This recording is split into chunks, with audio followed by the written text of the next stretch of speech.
Nigerian human rights lawyer Aloy Ejimeka comments on the 29th of June 2026 abduction of secondary school students by gunmen in Borno State's Lassa area during NECO exams, framing repeated child kidnappings as a profitable business enterprise by terror groups.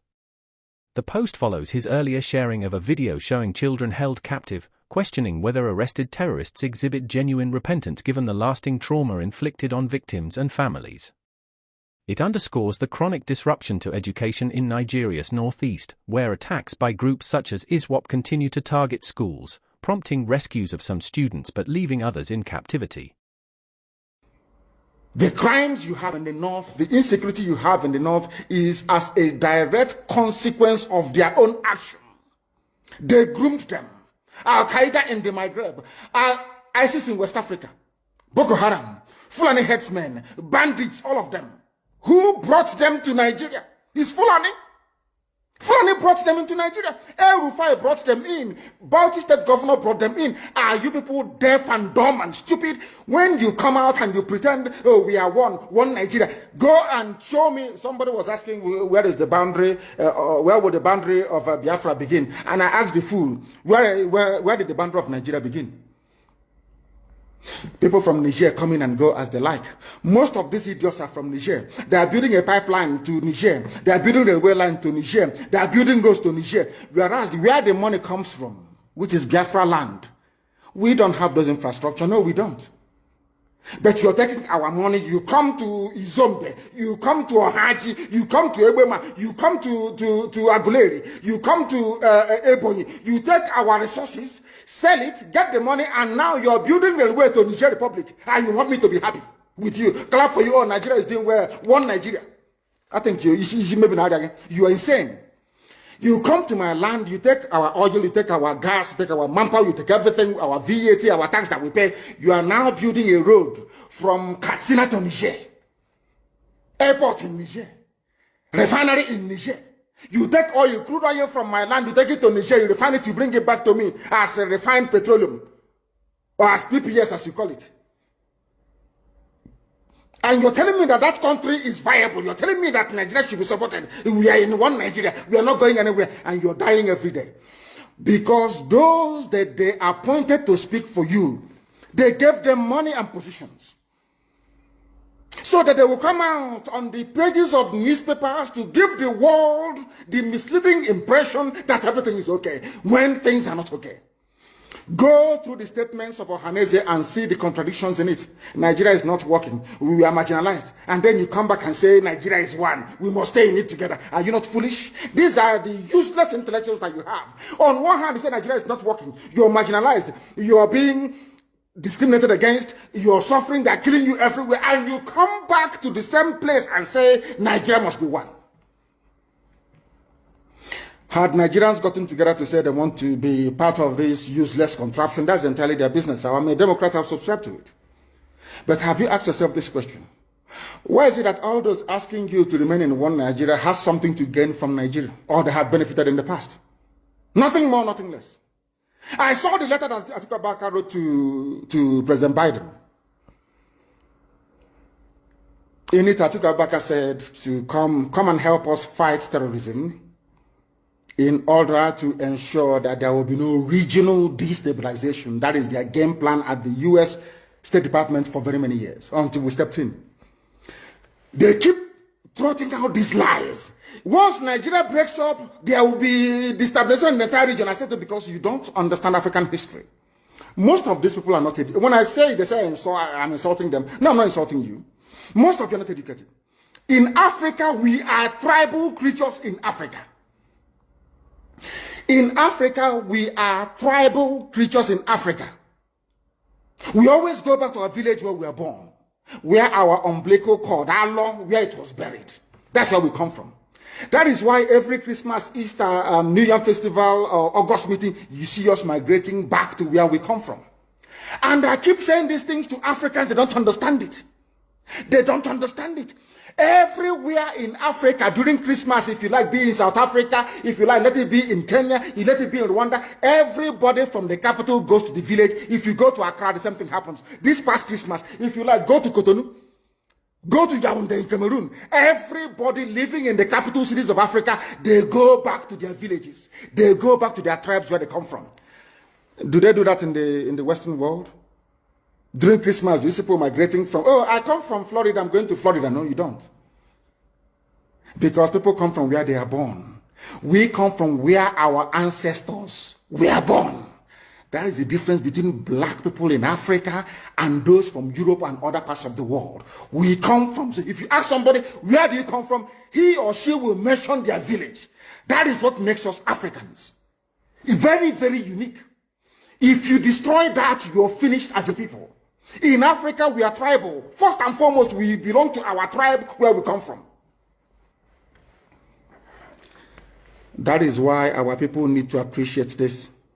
Very, very critical that Africa is restructured to recognize where people come from.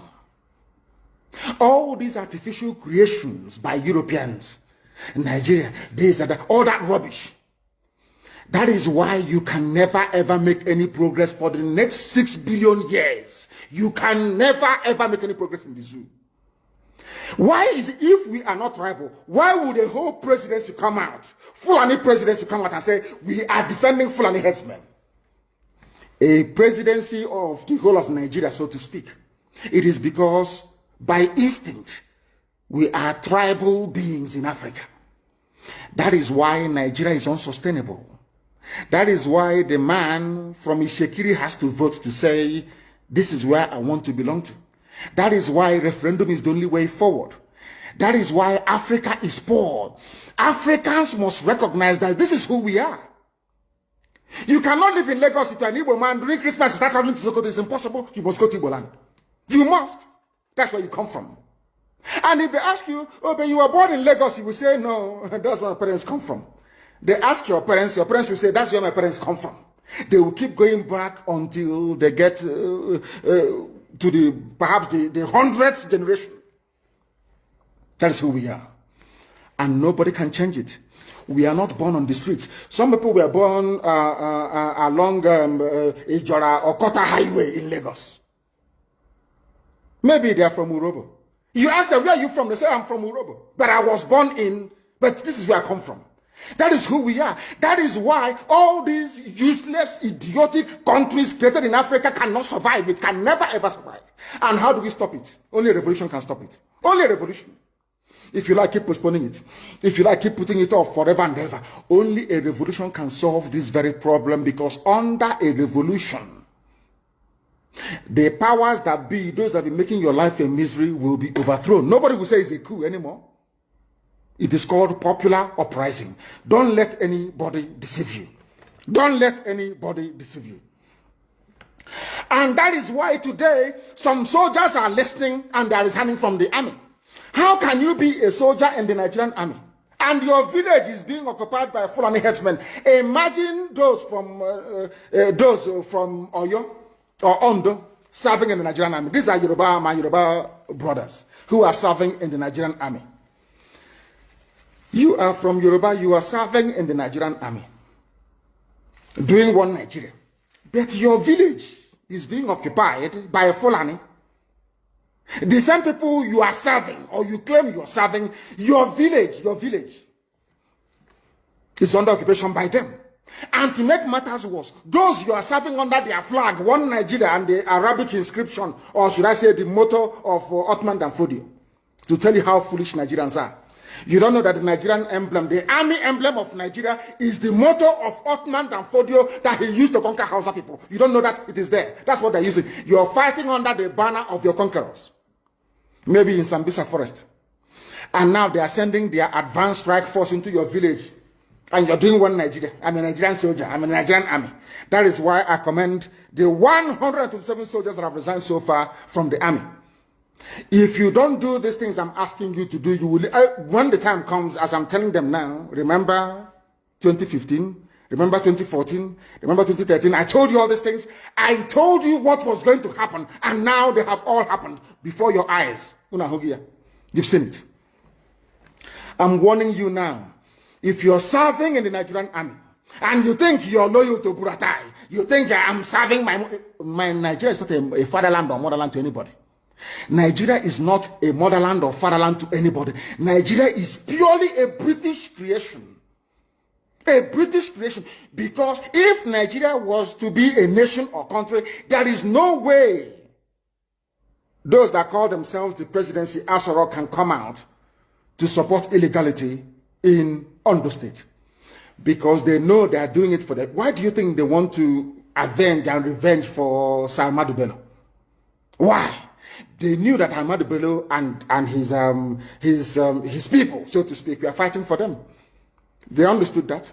At the time, the Hausa people thought that the Fulani was fighting for them, but today it's very clear. I asked you a simple question when I began. Are you hearing Hausa Fulani anymore? No, it's only Fulani, because they have taken over the entire corner. That is one thing you need to understand. People must begin to appreciate this. If you are in the Nigerian army and you're serving the Nigerian army, you are only paving the way for the conquest of your village, the rape of your daughters, and the abduction of your mothers. I'm telling you this. You are in the Nigerian army, yes. But what the Fulanis have got in store for you is to overwhelm and to conquer you. I feel sorry for those of you who are so foolish that they cannot reason with anybody.